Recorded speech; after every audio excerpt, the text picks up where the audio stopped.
In this video, I'm going to show you the best type of drill bit to use with red plugs. Now I'll try and keep this simple in case you're wanting to crack on with a project, although the answer gets a little bit more complicated the deeper you dive. So here we've got some red roll plugs. That's one brand of plugs, and these are the ones I normally get. I don't know why I normally get these, they're just supplied locally and I found that they're really good. I'll see if I can find some online and I'll pop a link in the description.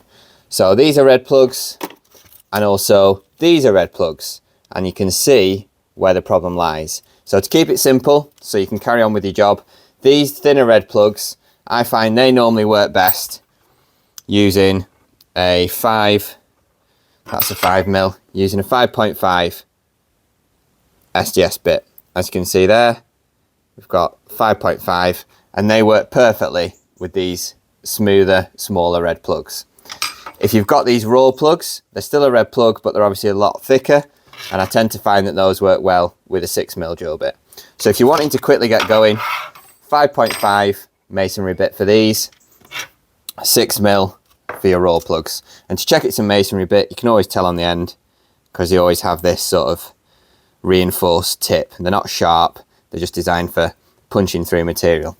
So the reason it gets a little bit complicated, if you're wanting to stick around and learn something, is because depending on what material you're drilling into, can alter which bit you choose. Although the plugs remain the same and the fixings remain the same, if you're drilling into brickwork, which is incredibly hard, and you're drilling into block work, which is incredibly soft, it can vary which drill bit you use.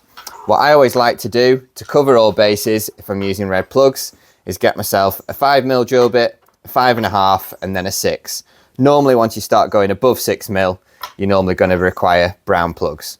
So if you get these 3 drill bits, it covers all your bases in terms of your red plugs, and you can start with the smallest drill. And if you're drilling into soft material like block work or thermalite block, I'd definitely recommend starting with your smallest drill bit. If you can manage to get your fixing in and it holds tight, then leave it at 5mm. If you're struggling to fit your red plug in or knock it into the hole, you can always increase your drill bit size. You can't go down. So I hope this video has quickly explained the type of masonry bit to use with red plugs. I'd always recommend getting these 3, and then you're guaranteed on any project you start, you're going to be able to get a really good hold with your red plugs. So it can often be tricky, and the secret is having a selection of drill bits, starting with your smallest and work your way up so you get a nice snug fit. So if this video has been helpful to you, please drop us a like so that we know. And if you want more quick tool tips, feel free to subscribe to the channel. Thanks for watching.